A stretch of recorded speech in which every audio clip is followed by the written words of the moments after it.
நீலகிரி மாவட்டம் உதகமண்டலத்தில் பெய்த கனமழை காரணமாக அரசு போக்குவரத்து பணிமனையில் வெள்ள நீர் புகுந்ததால் போக்குவரத்து இயக்கம் பாதிக்கப்பட்டது. உதகை கோடப்பமந்து கால்வாயை விடிய அரசு பராமரிக்காததால் வெள்ள நீர் போக்குவரத்து பணிமனைக்குள் புகுந்தது. மேலும் டீசல் நிரப்பும் டேங்குகள் வெள்ள நீரில் மூழ்கியதால் பேருந்துகளுக்கு டீசல் நிரப்ப முடியாத சூழல் ஏற்பட்டது. மராமத்து பணிகளை விடிய அரசு முறையாக மேற்கொள்ளாததே வெள்ளம் ஏற்பட காரணம் என பொதுமக்கள் குற்றம் சாட்டுகின்றனர். சென்னை அம்பத்தூரை அடுத்த ஒரகடம் பகுதியில் டாஸ்மாகில் கலப்படம் செய்யப்பட்ட மதுவை வாங்கி அருந்திய நபர் தொண்டை எரிச்சல் ஏற்பட்டு மருத்துவமனையில் அனுமதிக்கப்பட்டுள்ளார்.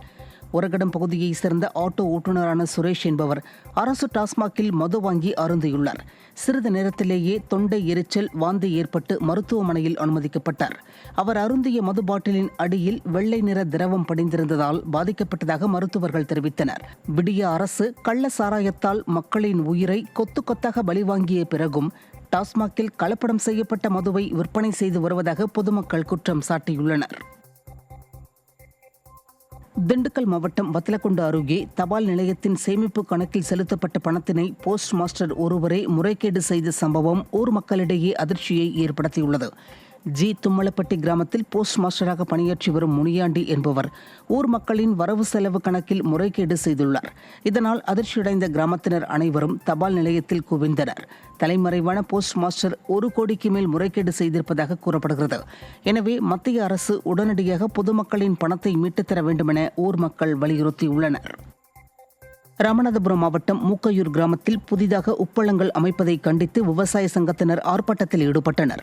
மூக்கையூர் பகுதிகளில் தற்போது செயல்பட்டு வரும் உப்பளங்களால் நிலத்தடி நீர் உப்பு நீராக மாறி குடிநீருக்கு அல்லல்பட்டு வருவதாகவும் அதிலிருந்து வெளியேறும் கழிவு நீரால் மீன் வளங்கள் பாதிக்கப்படுவதாகவும் அப்பகுதி மக்கள் கூறுகின்றனர். இந்த நிலையில் மூக்கையூர் கிராமத்தில் 300 ஏக்கர் பரப்பளவில் தனியார் உப்பளங்கள் அமைக்க மாவட்ட நிர்வாகம் அனுமதி அளித்த நிலையில் அதற்கு எதிர்ப்பு தெரிவித்து தமிழ்நாடு விவசாய சங்கத்தினர் ஆர்ப்பாட்டத்தில் ஈடுபட்டனர். உப்பளங்களின் எண்ணிக்கை அதிகரித்தால் அப்பகுதியில் உள்ள பனை மரங்கள் அழியும் சூழல் ஏற்படும் அபாயம் உள்ளதாக தெரிவிக்கப்பட்டுள்ளது. நாகை மாவட்டம் வேதாரண்யம் அருகே கனமழையால் வீடு இடிந்து விழுந்த சம்பவம் அதிர்ச்சியை ஏற்படுத்தியுள்ளது. அண்டர்காடு கிராமத்தில் வசிக்கும் தங்கவேல் என்பவர் குடும்பத்துடன் 25 ஆண்டுகளுக்கு முன்பு கட்டப்பட்ட பழுதடைந்த தொகுப்பு வீட்டில் வசித்து வந்தார். தற்போது அதன் அருகே தற்காலிக ஆஸ்பெஸ்டா ஷீட் வீட்டில் வசித்து வந்த நிலையில் திடீரென வேதாரண்யம் பகுதியில் பெய்த கனமழையால் அரசு தொகுப்பு வீடு இடிந்து விழுந்தது. பழுதடைந்த கான்கிரீட் வீட்டில் யாரும் இல்லாததால் உயிர் சேதம் தவிர்க்கப்பட்டது. இந்த சம்பவம் அப்பகுதி மக்களிடையே பரபரப்பை ஏற்படுத்தியுள்ளது.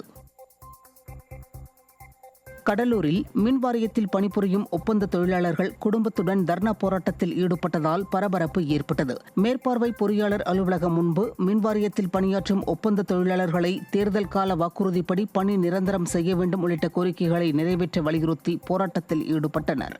பொம்மை முதல்வரும் அவரது கட்சியினரும் பொய்யான வாக்குறுதிகளை கொடுத்தே ஆட்சி செய்வதாக பொதுமக்கள் குற்றம் சாட்டியுள்ளனர்.